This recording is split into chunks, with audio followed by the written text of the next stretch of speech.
ఎప్పుడైనా మీకు ఇలాంటి ఆలోచన వచ్చిందా? ఎందుకు ఇలా జరుగుతుంది? తెలివి కలిగిన వాడే ఎందుకు తప్పటడుగేశాడు? ధనం కలిగిన వాడే ఎందుకు తప్పటడుగేశాడు? పరువు కలిగిన కుటుంబమే ఎందుకు మరి ఇలాంటి పని చేయాల్సి వచ్చింది? మరి చదువు ఉంది, ఎందుకు శ్రేష్టమైన ఒక ఉద్యోగాన్ని సంపాదించలేకపోయాడు? అన్ని తెలివితేటలు ఉన్నాయంటున్నారు, సమాజంలో ఎందుకు ఈడు సరిగ్గా బ్రతకలేకపోతున్నాడు?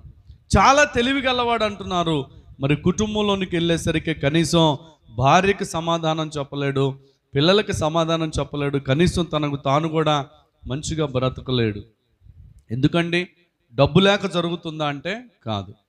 తెలివి లేక జరుగుతుందా అంటే కాదు. ధనధాన్యాలు లేక జరుగుతుందా అంటే కాదు.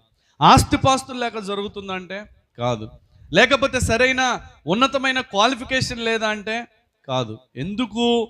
ఈ రోజున సమాజంలో ఇన్ని అవసరతలు ఉన్నప్పటికీ, ఇన్ని వస్తువులు ఉన్నప్పటికీ కూడా ఈరోజు ఒక వ్యక్తి పాడైపోతున్నాడు అంటే అంతిమంగా నేను తెలుసుకున్నటువంటి విషయం ఏంటంటే పరలోకపు జ్ఞానం వాడిలో లేకపోవడం. హల్లెలూయా! ఏ జ్ఞానం లేదండి? ఇహలోక సంబంధమైనటువంటి తెలివితేటలు అన్నీ ఉన్నాయి. తెలివితో చదువుకున్నాడు, తెలివితో ఉద్యోగం తెచ్చుకున్నాడు, తెలివితో బ్రతుకుతున్నాడు, తెలివి కలిగిన వానిగా చాలా రకాల పరిస్థితుల్లో ముందుంటా ఉన్నాడు. కానీ ఎందుకు ఆ వ్యక్తి విజయ తీరాల వైపు నడిపించబడలేకపోతున్నాడు అంటే, ప్రియమైన దేవుని బిడ్డలారా, అతనికి పరలోక జ్ఞానం లేదు. ఎందుకు కుటుంబాన్ని కట్టుకోలేకపోతున్నాడు? పరలోక జ్ఞానం లేదు.